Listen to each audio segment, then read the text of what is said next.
کو میں بتا دوں کہ معراج کا واقعہ سمجھنے کے لیے اور سننے کے لیے سنی ہونا ضروری ہے.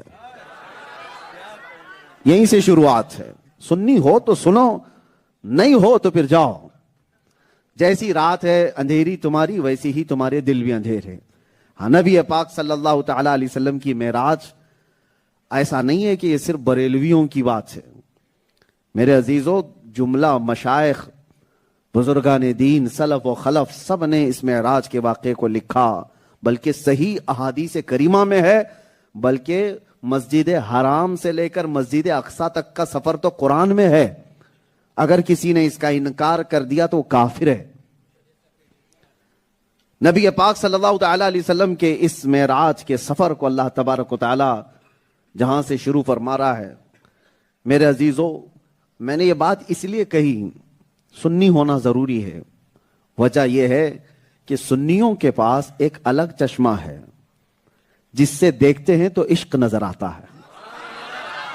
یہ چشمے کی بات نہیں کر رہے ہم, یہ تو صرف آنکھ کا چشمہ ہے, لیکن ایک بصیرت کا چشمہ ہوتا ہے, دل کی نگاہوں سے دیکھنے والی بات.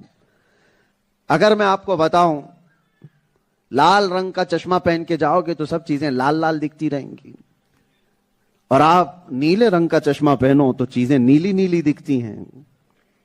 جیسا چشمہ پہنتے ہیں, یہ تو گلاس والے چشمے کی بات ہے.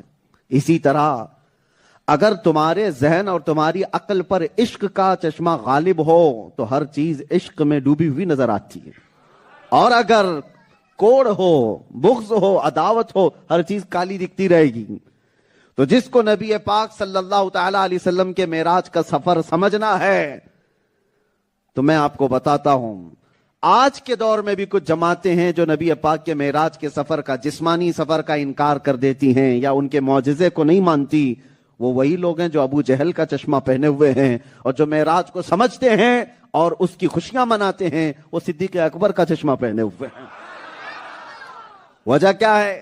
جب نبی پاک صلی اللہ تعالی علیہ وسلم تشریف لائے, معراج واقعہ ہم بعد میں بیان کرتے ہیں, پہلے میں کچھ وہ باتیں جو دلیل کے طور پر حضور نے خود مکہ میں بیان کی. جب اللہ کے نبی صلی اللہ تعالی علیہ وسلم واپس تشریف لائے مکہ میں, تو واقع معراج کو بیان کر رہے تھے کہ کل کی رات رب تبارک و تعالی نے مجھے جبرائیل امین کے ذریعے سے آسمانوں کا سفر کرایا, جنت و دوزخ دیکھا, عرش و کرسی, لوح و قلم, سارے لامکان سے بھی آگے. پھر واپس آیا تو جو صحابہ موجود تھے ان کو حضور پاک صلی اللہ علیہ وسلم یہ واقعہ سنا رہے تھے, اور سننے والوں میں ابو جہل بھی تھا. یہ بات یاد رکھیں, سننے والے بہت لوگ ہوتے ہیں.